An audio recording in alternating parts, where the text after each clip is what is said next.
हरियाणा के मुख्यमंत्री नायब सिंह सैनी से नई दिल्ली स्थित हरियाणा भवन में सुजुकी मोटर के सीईओ तोशिहिरो सुजुकी ने मुलाकात की। इस दौरान सीईओ तोशिहिरो सुजुकी ने मुख्यमंत्री नायब सिंह सैनी से वादा किया कि सुजुकी मोटर भविष्य में हरियाणा के अंदर और निवेश करेगी। उन्होंने ये भी कहा कि भारत की प्रोग्रेस के साथ साथ हरियाणा की प्रोग्रेस में भी उनकी कंपनी पूरा सहयोग करेगी।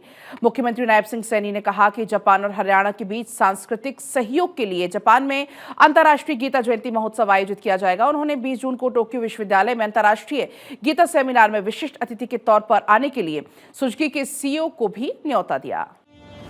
बैठक के दौरान मुख्यमंत्री नायब सिंह सैनी ने कहा कि हरियाणा पहले भी सुजुकी मोटर को सहयोग करता रहा है। उन्हें पूरी उम्मीद है कि भविष्य में सुजुकी मोटर हरियाणा में ही निवेश करेगी। उन्होंने कहा कि सुजुकी मोटर इकलौती ऐसी कंपनी है जिसे हरियाणा राज्य ने SGST इंसेंटिव दिया है। इस पर सीईओ तोशिहिरो सुजुकी ने कहा कि वो भारत में हाइब्रिड और CNG गाड़ियों पर फोकस करेंगे। भविष्य में यदि उन्हें EV के लिए गाड़ियां बनानी पड़ी और नया प्लांट लगाया गया तो निश्चित रूप से निवेश के लिए उनकी पहल हरियाणा होगा। उन्होंने कहा कि सुजुकी के साथ हरियाणा सरकार का कम्युनिकेशन ऐसे ही बना रहे और हरियाणा सरकार का सहयोग मिलता रहे। उन्होंने कहा कि 1982-83 में सुजुकी को शुरू किया गया था। तब हमने पाया कि भारत और जापान के काम करने का तरीका अलग है, लेकिन फिर भी भारत और जापान में बहुत सारी समानता है।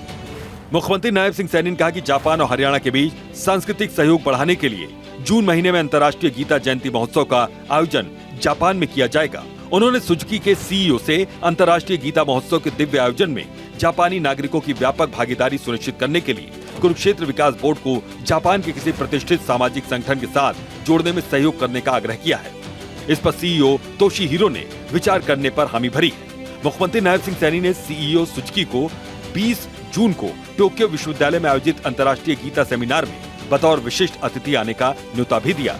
इस पर सीईओ सुजुकी ने कहा कि वह पवित्र ग्रंथ गीता को पढ़ेंगे और इस सेमिनार में शामिल होने की पूरी कोशिश करेंगे। मुख्यमंत्री नायब सिंह सैनी ने कुरुक्षेत्र और जापान के बीच सिस्टर सिटी का MOU करने का आग्रह भी सीईओ तोशिहिरो सुजुकी के समक्ष रखा। उन्होंने इसमें सहयोग करने का आश्वासन दिया है। सुजुकी मोटर के सीईओ तोशिहिरो सुजुकी ने कहा कि कंप्रेस्ड बायोगैस के क्षेत्र में महत्वपूर्ण कदम उठा रही है। इसमें और अधिक निवेश करने की योजना है। अभी 9 बायोगैस प्लांट लगाने की योजना है। इनमें से 2 बायोगैस प्लांट लगाए जा चुके हैं। उन्होंने कहा कि हरियाणा के खरखौदा प्लांट में सुजुकी स्ट्रॉन्ग हाइब्रिड गाड़ियों का निर्माण करेगी। इसकी प्रोडक्शन और सेल में कोई दिक्कत न आए, इसके लिए उन्होंने हरियाणा सरकार से सहयोग मांगा है। इस पर हरियाणा के मुख्यमंत्री नायब सिंह सैनी ने सहयोग देने का आश्वासन दिया। सीईओ तोशिहिरो सुजुकी ने कहा कि नई औद्योगिक पॉलिसी 2026 में स्ट्रॉन्ग हाइब्रिड और CNG गाड़ियों के संबंध में भी कोई न कोई प्रावधान किया जाना चाहिए। उन्होंने ये भी कहा कि हमें अपने शहरों को इस तरह से बसाना चाहिए कि आने वाले 10 या 20 साल बाद उनकी स्थिति अच्छी हो, अच्छी सुविधाएं हो। चंडीगढ़ से डॉक्टर थानेश्वर शर्मा की रिपोर्ट। हरियाणा सरकार ने सर्वाइकल कैंसर की रोकथाम के लिए ह्यूमन पेपिलोमा वायरस यानी कि HPV टीकाकरण अभियान और तेज कर दिया है। मुख्य सचिव अनुराग रस्तोगी ने राज्य स्तरीय संचालन समिति की समीक्षा बैठक की अध्यक्षता करते हुए टीकाकरण अभियान के विस्तार और प्रभावी क्रियान्वयन पर जोर दिया। मुख्य सचिव अनुराग रस्तोगी ने राज्य स्तरीय संचालन समिति की समीक्षा बैठक की अध्यक्षता करते हुए टीकाकरण अभियान के विस्तार और प्रभावी क्रियान्वयन पर जोर दिया। स्वास्थ्य एवं परिवार कल्याण विभाग के अतिरिक्त मुख्य सचिव डॉक्टर सुमिता मिश्रा ने बताया कि प्रदेश में 14 से 15 वर्ष आयु वर्ग की लगभग 2.26 लाख किशोरियों को कवर करने के लिए 2.28 लाख वैक्सीन डोज की व्यवस्था की गई है। उन्होंने बताया कि 22 अप्रैल तक राज्य में 13,500 से अधिक किशोरियों को HPV वैक्सीन दी जा चुकी है, जिनमें से 561 को अभियान के पहले दिन ही टीका लगाया गया। मुख्य सचिव अनुराग रस्तोगी ने कहा कि हरियाणा की सिंगल डोज टीकाकरण रणनीति भविष्य में इस बीमारी की रोकथाम में महत्वपूर्ण भूमिका निभाएगी। उन्होंने social media, radio, print media और सामुदायिक मंचों के माध्यम से जागरूकता अभियान बढ़ाने के निर्देश दिए ताकि वैक्सीन के बारे में किसी भी प्रकार की भ्रांति को दूर कर लोगों का भरोसा बढ़ाया जा सके। स्वास्थ्य एवं परिवार कल्याण विभाग की अतिरिक्त मुख्य सचिव डॉक्टर सुमिता मिश्रा ने विशेष रूप से ग्रामीण क्षेत्रों में जागरूकता बढ़ाने पर जोर देते हुए उपायुक्तों को निर्देश दिए कि वो वरिष्ठ डॉक्टरों, समुदाय के मौजूद लोगों और शिक्षकों की सक्रिय भागीदारी सुनिश्चित करें। उन्होंने कहा कि जिला प्रशासन को चाहिए कि वो स्कूल प्राचार्यों के साथ समन्वय स्थापित कर अभिभावकों को प्रेरित करें और टीकाकरण के लिए छात्राओं को निकटतम स्वास्थ्य केंद्रों पर पहुंचाने की व्यवस्था भी करें। गौरतलब है कि ह्यूमन पेपिलोमा वायरस यानी कि HPV एक सामान्य संक्रमण है जो महिलाओं में सर्वाइकल कैंसर, बच्चेदानी के निचले हिस्से का कैंसर के लगभग 99.7% मामलों के लिए जिम्मेदार है।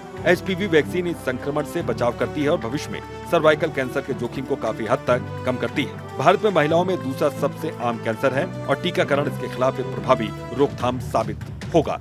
ये वैक्सीन सुरक्षित और प्रभावी है और केंद्र सरकार द्वारा वैज्ञानिक परीक्षण के बाद अनुमोदित की गई है। विश्व के 160 से अधिक देशों में राष्ट्रीय टीकाकरण कार्यक्रमों के तहत ये वैक्सीन लगाई जा रही है।